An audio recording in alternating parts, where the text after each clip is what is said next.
আব্বু খেয়েছেন? হ্যাঁ, বড়বাবু প্রতিদিনের মতো আজকেও 8টার সময় খেয়ে নিয়েছে। এই থাক থাক। দিদিমণি আপনাকে মাংস দিই? দাও। তুমি কি নেবে মা? আমি লেগ পিস খাবো। রুকসানা আন্টি, আমাকে একটা লেগ পিস দাও। এই তো দিচ্ছি।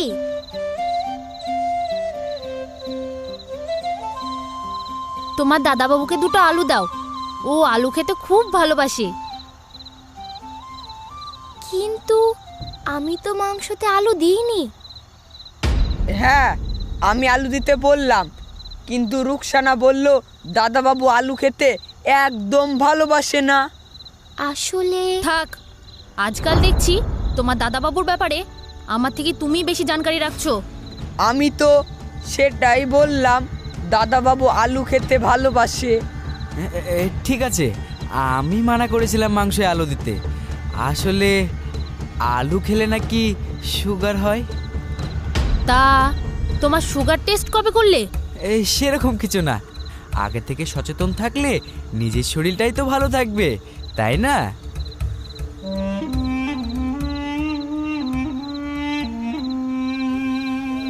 আব্বু, আমি আর খেতে পাচ্ছি না, এবার আমাকে ঘুম পাড়িয়ে দাও। হ্যাঁ হ্যাঁ, চলো মা, আগে তোমার হাত ধুয়ে দিই, তারপর ঘুম পাড়িয়ে দেব। চলো। ঠিক আছে, আমি সোনামাকে ঘুম পাড়িয়ে দিচ্ছি।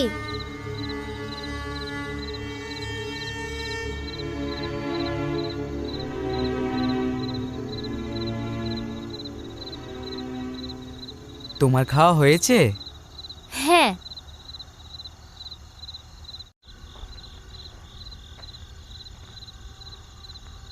আচ্ছা চলো।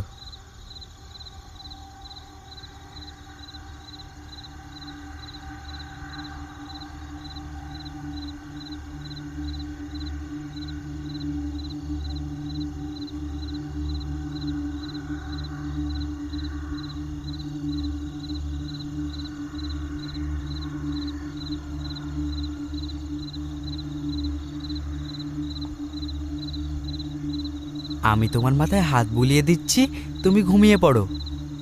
সত্যি আমি খুব ভাগ্যবান, তাই তোমার মতো স্বামী পেয়েছি। আরও তো স্বামীর গুণগান করতে হবে না, এবার তুমি ঘুমিয়ে পড়ো। হুম।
তুমি এসেছো? আমি সেই কখন থেকে তোমার অপেক্ষা করে আছি। কি করব বলো, ও না ঘুমানো পর্যন্ত তো আমি আসতে পারছি না। এভাবে আর কতদিন থাকতে হবে আমাদের? তুমি তো এভাবেই থাকতে চেয়েছিলে, এই জীবন তো তুমিই বেছে নিয়েছো। সত্যি গো, আমি কোনোদিনও ভাবিনি আমাদের জীবনটা এইরকম হয়ে যাবে। তুমি আমাকে ভুল বুঝছো না তো? না গো না, তোমার রুকসানা তোমাকে সম্পূর্ণ বিশ্বাস করে, আর আমি এটাও জানি তুমি আমাকে ছাড়া আর কোনোদিনও কাউকে ভালোবাসতে পারবে না। আমি সত্যিই তোমাকে খুব ভালোবাসি। তুমি আমার প্রথম, তুমি আমার শেষ ভালোবাসা। ঠিক আছে, এবার তুমি আমার মাথায় হাত বুলিয়ে দাও। তুমি হাত না বুলিয়ে দিলে যে আমার ঘুম আসে না। ঠিক আছে বাবা, ঠিক আছে, তুমি সও, আমি তোমার মাথায় হাত বুলিয়ে দিচ্ছি। আচ্ছা।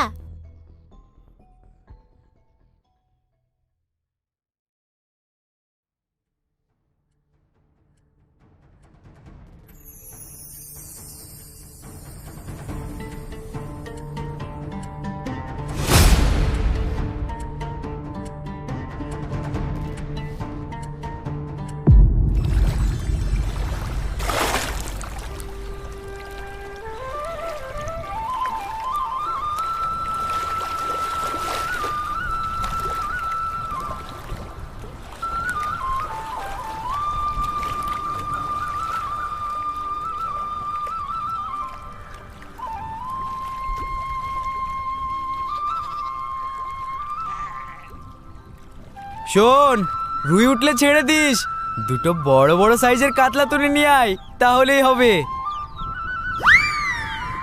দাদা বাবু, আপনি তো কাতলা মাছ খেতে ভালোই বাসতেন না, কিন্তু এখন দেখছি কাতলা মাছই খেতে ভালোবাসেন।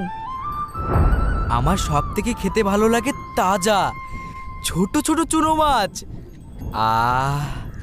সে কি স্বাদ! ইদানিং দেখছি আপনার সব কিছু কেমন যেন পাল্টানো পাল্টানো লাগছে। আপনি তো ছোট মাছ খেতে একদমই পছন্দ করতেন না। সুরজ, এদিকে আসো একটু।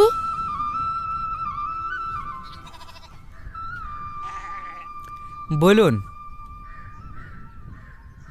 তুমি কালকে আবার রুকসানার ঘরে গিয়েছিলে? তার মানে আপনি আমার উপর নজর রাখছেন? তুমি আগে আমার প্রশ্নের জবাব দাও, তুমি রুকসানার ঘরে কেন গিয়েছিলে? সেটা আপনি ভালোভাবেই জানেন। দেখো সুরজ, একটু বোঝার চেষ্টা করো। আপনিও আমার ব্যাপারটা একটু বোঝার চেষ্টা করুন।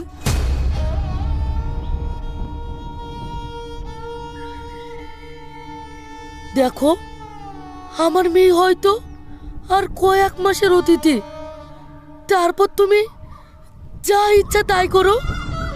এইভাবে বলবেন না, আমার খারাপ লাগে। আমার মেয়ে যদি জানতে পারে রুকসানার সাথে তোমার কিসের সম্পর্ক, তাহলে আমার মেয়েটা যতদিন বাঁচতো তাও বাঁচবে না, তাও বাঁচবে না। আমি তো আমার পুরোটা দিয়ে চেষ্টা করছি আপনার মেয়েকে আনন্দে রাখার, সুখে রাখার, কিন্তু দয়া করে রুকসানার সঙ্গে আমার দূরত্ব তৈরি করার চেষ্টা করবেন না। এই দেখুন বড় বাবু, আমাদের পুকুরের কাতলা মাছ 1 কেজি করে তো হবে। কাতলা মাছ তুললি? দুটো রুই মাছ তুললি না? দাদা বাবু তো কাতলাই তুলতে বললো। ও আচ্ছা। দাদা বাবু যে কি হয়েছে কি জানি, সব কিছু কেমন যেন পাল্টানো পাল্টানো লাগছে। কি দাদা বলছিস? চল চল বাড়ি চল।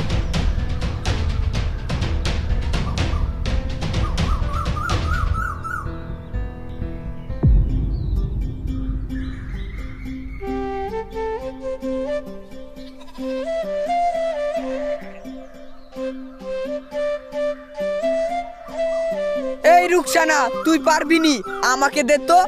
হ্যাঁ, তুমি ঠিকই বলেছো, এই আমার দ্বারা সম্ভব না, তুমি কিছু একটা ব্যবস্থা করো।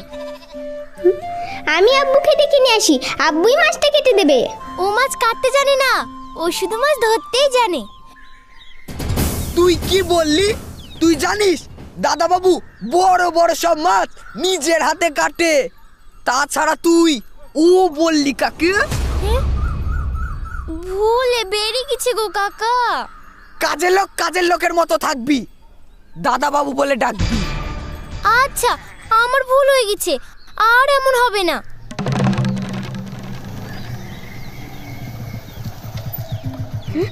ওই তো আব্বু চলে এসেছে।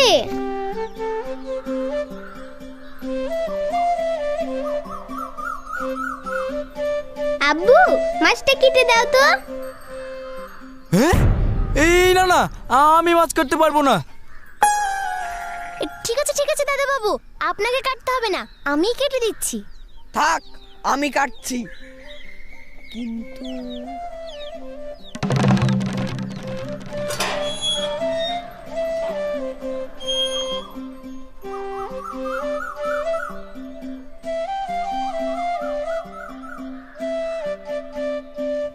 তামান্না মা, তুমি পেটি খাবে না মাথা খাবে? মাছে খুব কাটা, আমার মাছ খেতে খুব ভয় হয়। আমি আছি তো সোনা, আমি তোমাকে কাটা বেছে নিজে হাতে খাইয়ে দেব। রুকসানা আন্টি, তুমি খুব ভালো।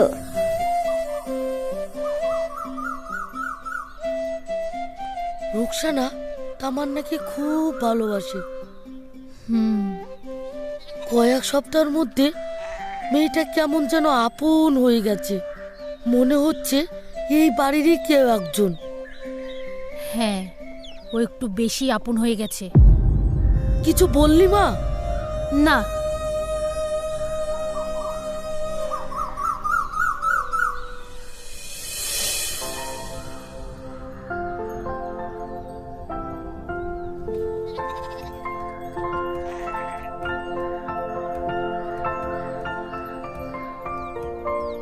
মামু একটু এইদিকে শোনো তো। কিছু বলবেন দিদিমণি? হ্যাঁ বলুন। বলছি, তুমি আমার একটা কাজ করে দিতে পারবে? হ্যাঁ, কি কাজ করতে হবে বলেন। শোনো তাহলে, আমি যখন রাত্রে ঘুমিয়ে যাব,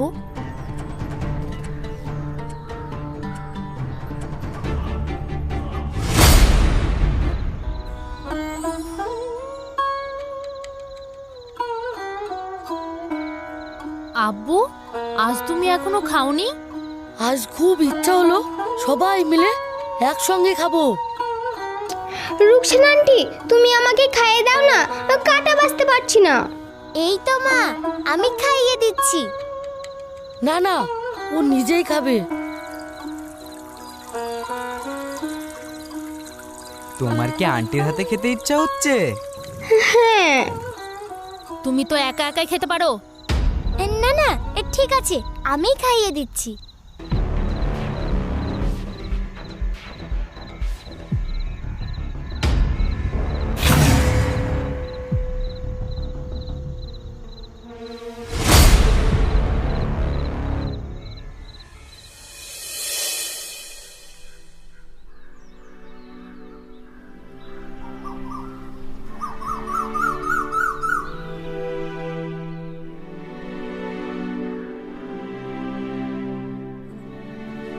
আপনার সন্দেহ একদম ঠিক। কাল রাতে দাদাবাবুকে রুকসানার ঘরে যেতে দেখলাম।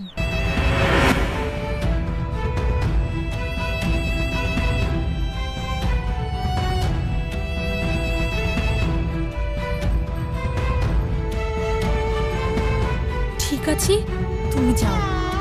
আচ্ছা।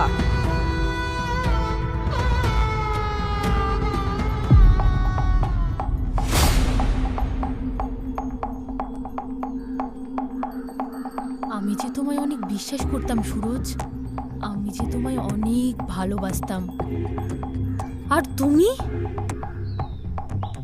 যমুনা, তুমি ভুল করছো, সেরকম কিছুই না। মামু আমাকে কখনো মিথ্যা কথা বলবে না। তাছাড়া আমিও অনেকবার লক্ষ্য করে দেখেছি, রুকসানার প্রতি তোমার একটা আলাদাই দুর্বলতা আছে।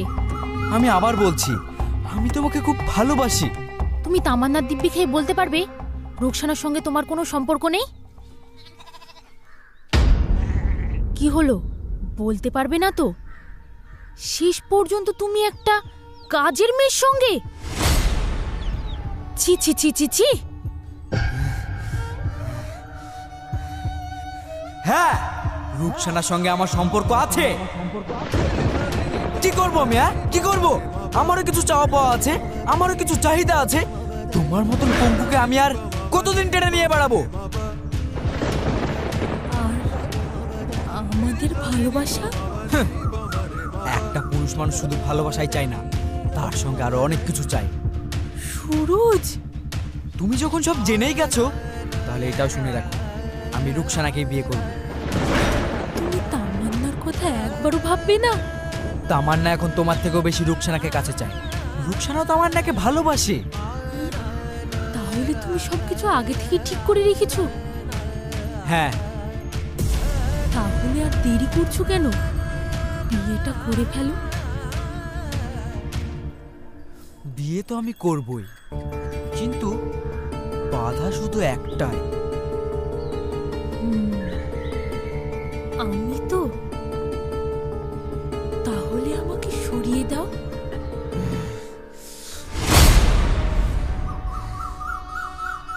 হ্যাঁ, সরিয়েই দেব।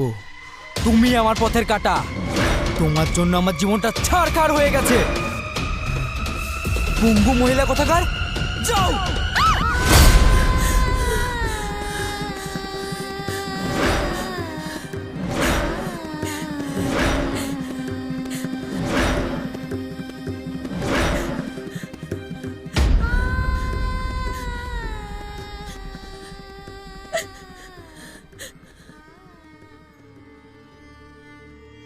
ডাক্তার বাবু এসেছে আপনার চেক আপের জন্য।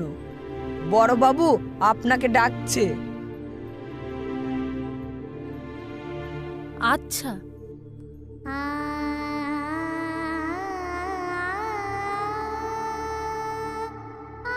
মতিন, আমার মেয়েটাকে বাঁচানোর কি কোনো রাস্তা নেই? আপনি এভাবে ভেঙে পড়বেন না, নিজেকে শক্ত করুন। আমি শক্তই আছি। তুমি আগে বলো, আমার মেয়েটার হাতে আর ক মাস আছে, নাকি আর কটা দিন?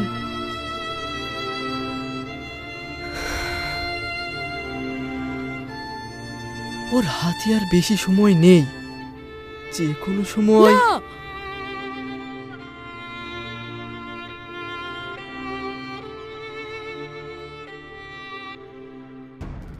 আরে এখানে কেন? ভিতরে চলুন দিদিমণি।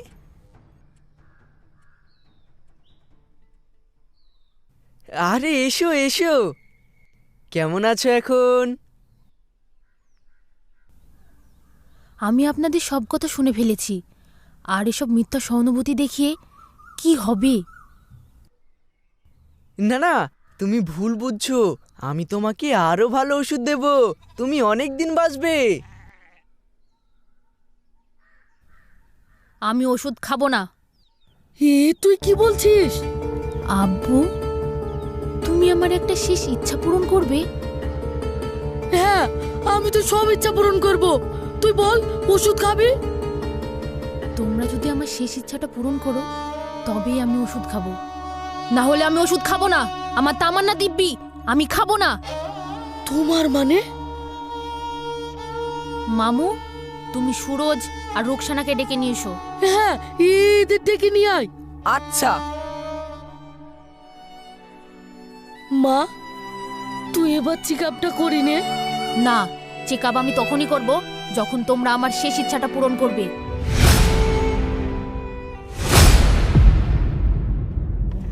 এটাই আমার শেষ ইচ্ছা। এ তুমি কি বলছো? এ কিভাবে সম্ভব? দিদিমণি, আমার কোনো ভুল হলে আমায় শাস্তি দিন, কিন্তু দাদাবাবুর সঙ্গে আমার বিয়ে, এ কিভাবে সম্ভব? এসব তোর মাথায় কিভাবে ঢুকলো? তোমরা আমাকে আর অন্ধকারে রাখতে পারবে না, আমি সব জেনে গেছি। আমি তোমাকে ভালোবাসি যমুনা। তুমি যদি আমাকে সত্যিই ভালোবাসো তাহলে আমার শেষ ইচ্ছাটা রাখো, এতে সবার ভালো হবে। ও সব পরে হবে, আগে তুমি চেক আপ করিয়ে নাও, ওষুধ খাওয়া শুরু করো। আমি আমার তামান্নার দিব্যি খেয়ে বলছি, তুমি যতক্ষণ না রুকসানাকে বিয়ে করছো আমি ওষুধ খাবো না, খাবো না, খাবো না। আপনি চলে যান।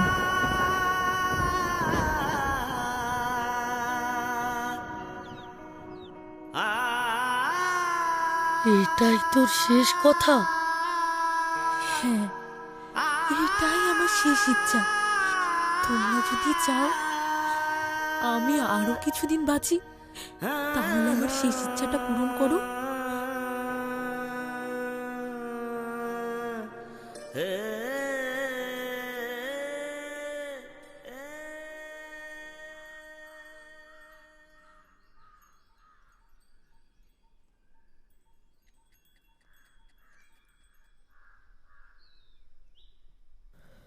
তবে তবে তাই হোক, তাই হোক।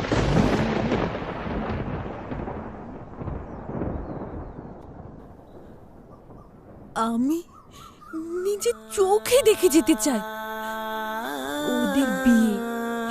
আমি চাই আজই এখানেই বিয়ে হোক।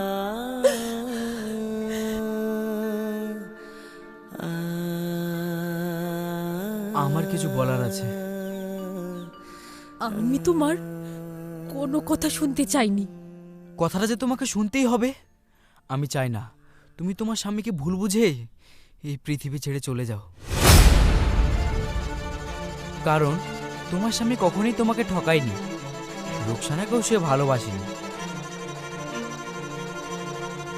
আর আপনার স্বামীর সঙ্গে আমার কোনোদিনও কোনো সম্পর্ক ছিল না, আর এখনো নেই। মানে হ্যাঁ, ও ঠিক বলেছে। আজ তোকে সব না বললে তুই যে তোর স্বামীকে ভুল বুঝেই চলে যাবি। কি কথা? আমি কি জানি না। তোমরা আর কি কি লুকিয়েছো আমার কাছ থেকে? কে আমার স্বামী?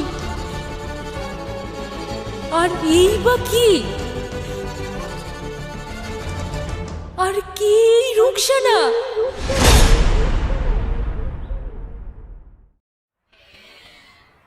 दुर्गा नदी के किनारे बसा एक गांव फूलपुर।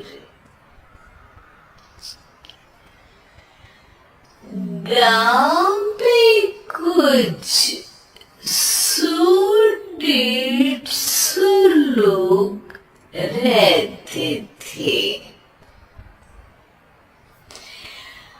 अंजलि जो कि पास के जिले में रहती थी और 12वीं पास कर चुकी थी, उसके पिताजी ने बेटी को जल्दी विदा करने के लिए उसकी शादी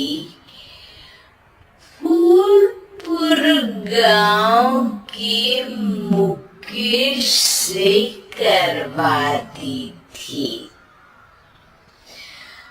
मुकेश कभी स्कूल नहीं गया था और इस कारण वो पढ़ा लिखा नहीं था और बाकी गांव वालों की हालत भी मुकेश जैसी ही थी। मुकेश के घर में उसके माता पिता भी रहते थे। सासु माँ, मैं बाहर मंदिर तक जा रही हूँ, आधे घंटे में आ जाऊंगी।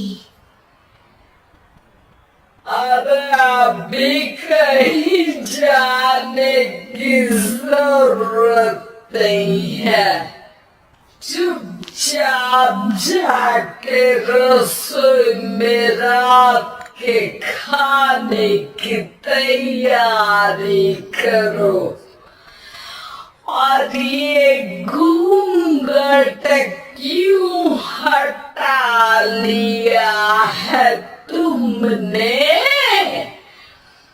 क्या पता नहीं कि इस गांव में औरतें बिना घूंघट के नहीं रहती? रात में अंजलि छत पर जाकर अपनी मम्मी से बात कर रही होती है, तभी गांव की 3-4 औरतें उसे देख लेती है और दरवाजे पर आकर उसकी सास से शिकायत करने लगती है। और क्या हुआ? अरे छत पर तो देखो, आपकी बहू मटक मटक के किसी से फोन पर बात कर रही है।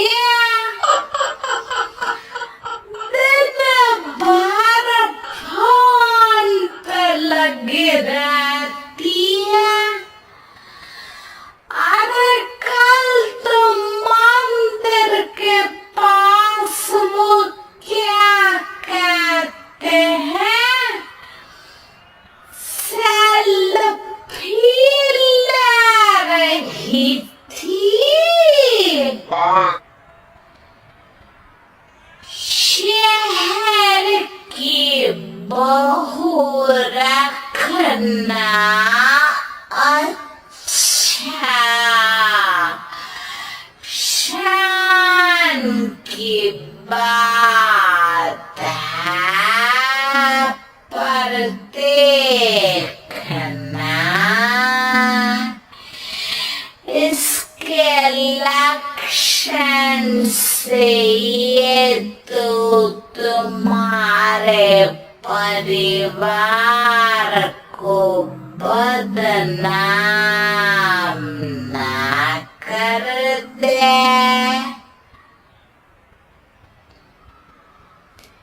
ये पहली बार नहीं था जब सास से गांव के लोगों ने अंजलि की बुराई या शिकायत नहीं की हो।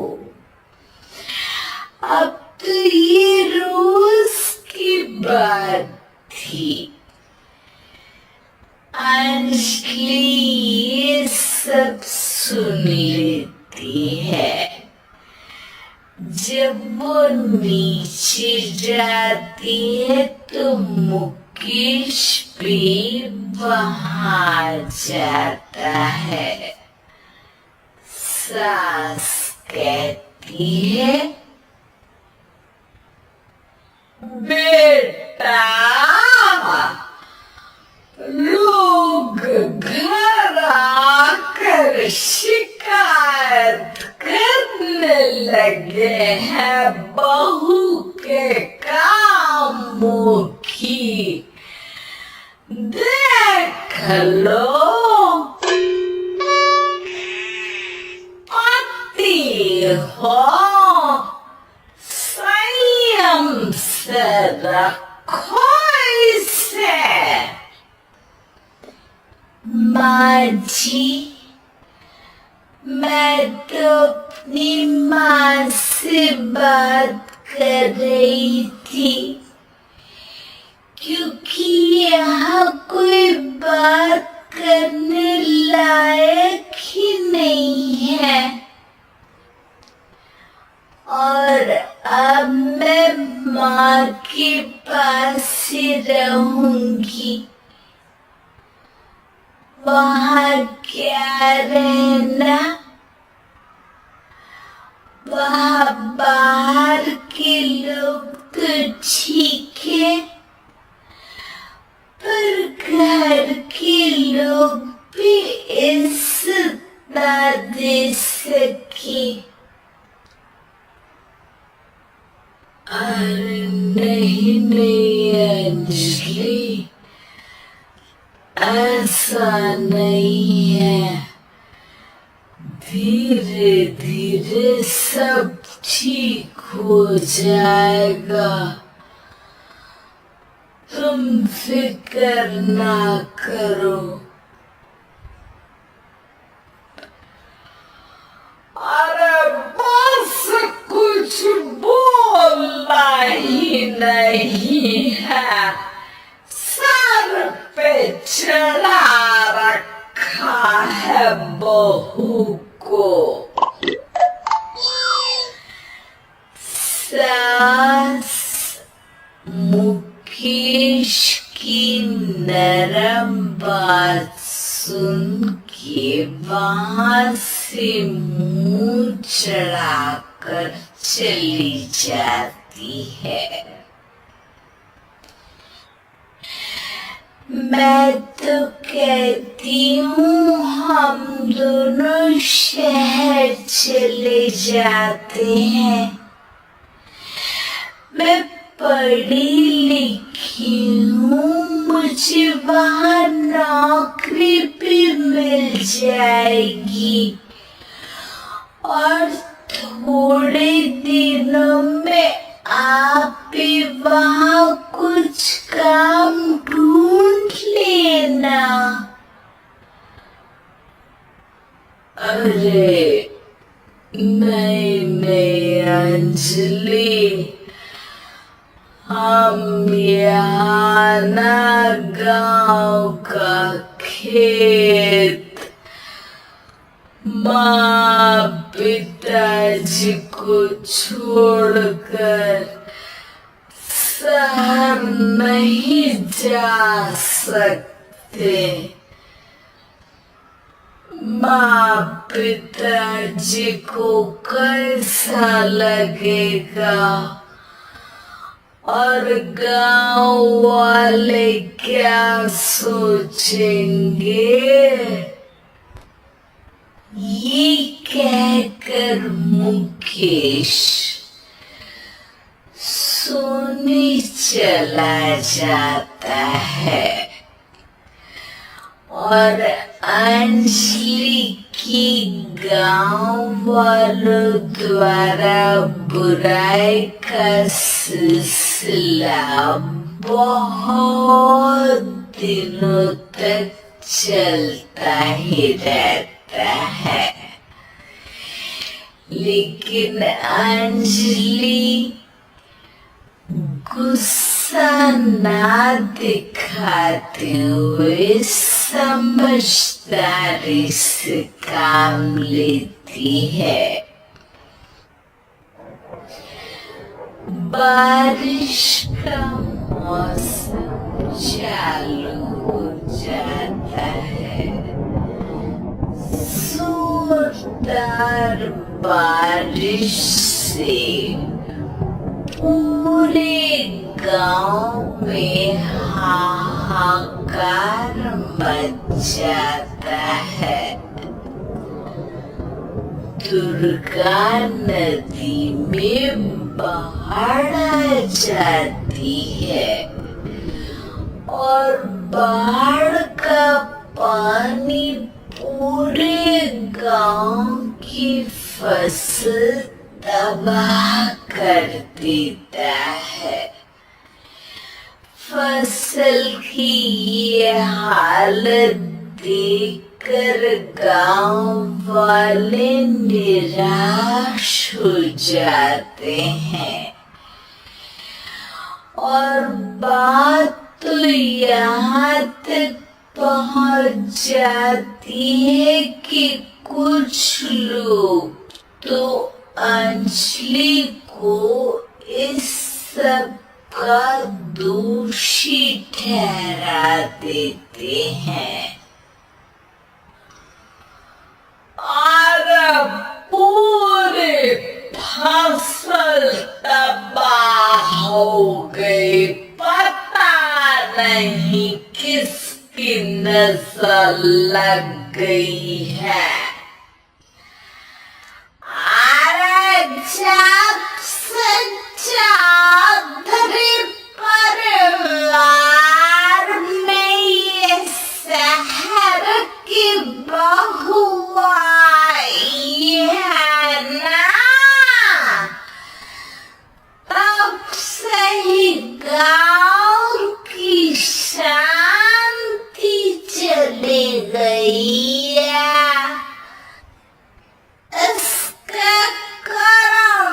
कांड से माँ दुर्गा नदी भी खुश नहीं है।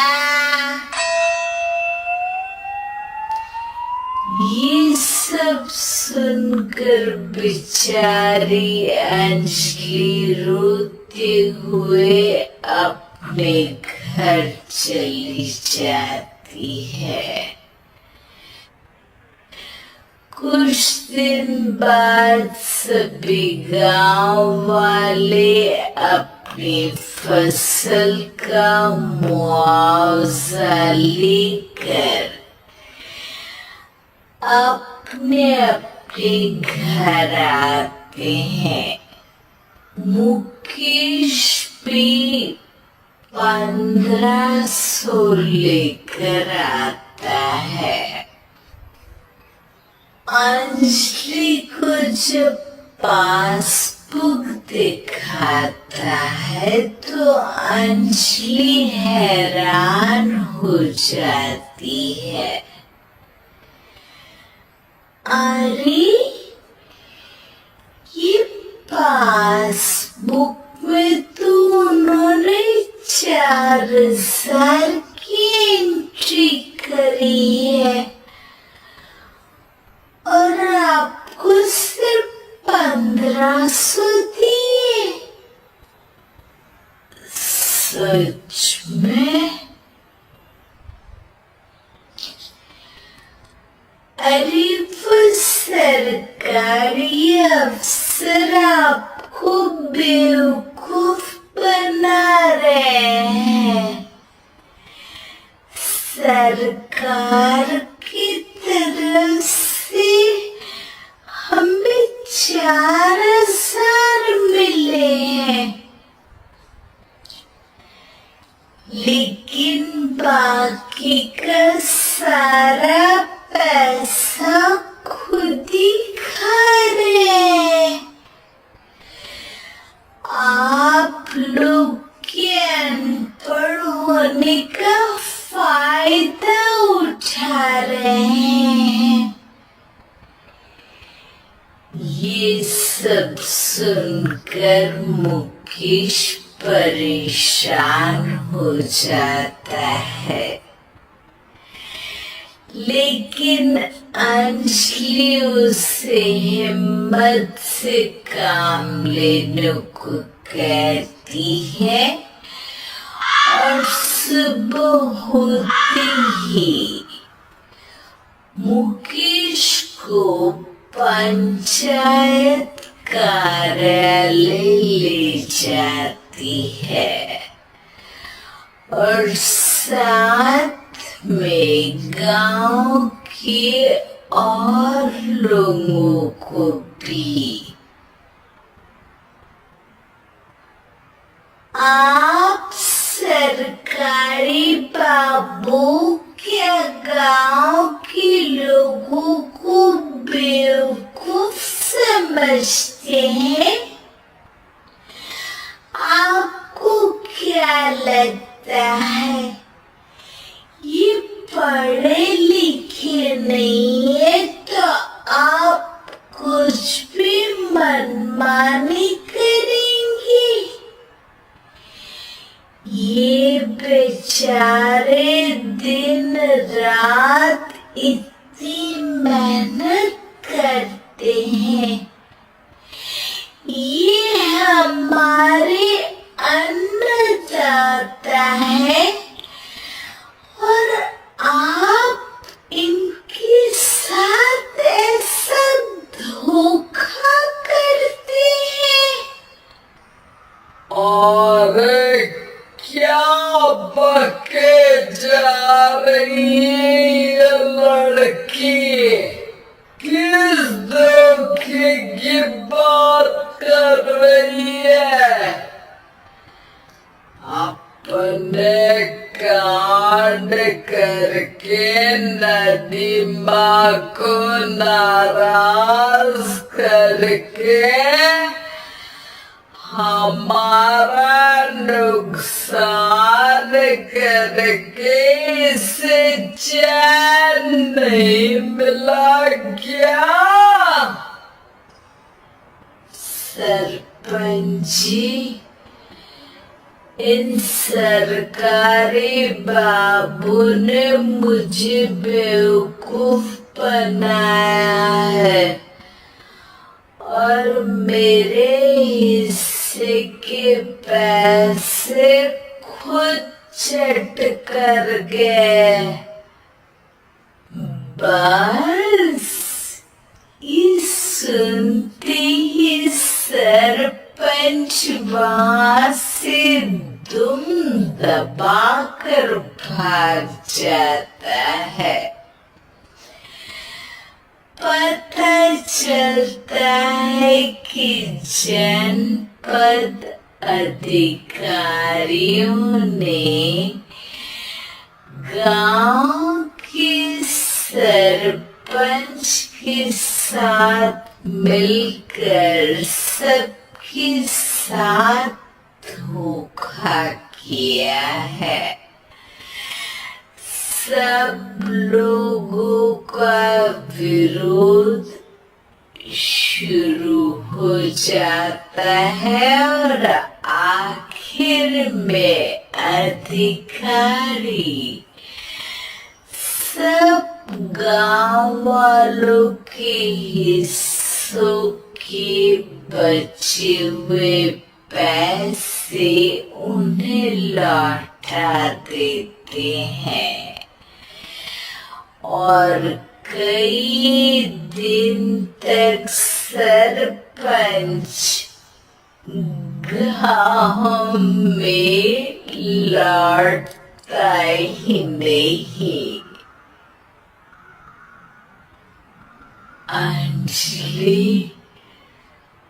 तुम नहीं होती तो हम गांव वालों को तो पता ही नहीं चलता कि ये हमें हर बार बेवकूफ बनाते हैं। अंजलि बेटी, हमें माफ कर दो। हम सब तुम्हें बुरा भला कहते रहे, लेकिन तुमने ही आज हमें बेवकूफ बनाने से बचाया है। हमें तुम पर गर्व है बेटी। अब समझ आया कि सरपंच तुमसे नहीं, तुम्हारे पढ़े लिखे होने से नफरत करता था।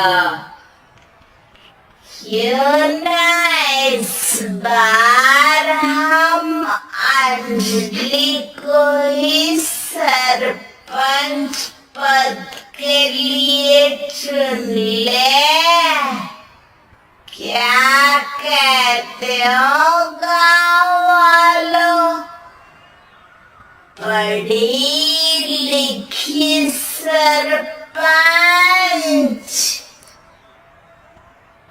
बस पूरा गांव अंजलि के लिए ताली बजाता है और अंजलि की सास उसे खुशी से गले लग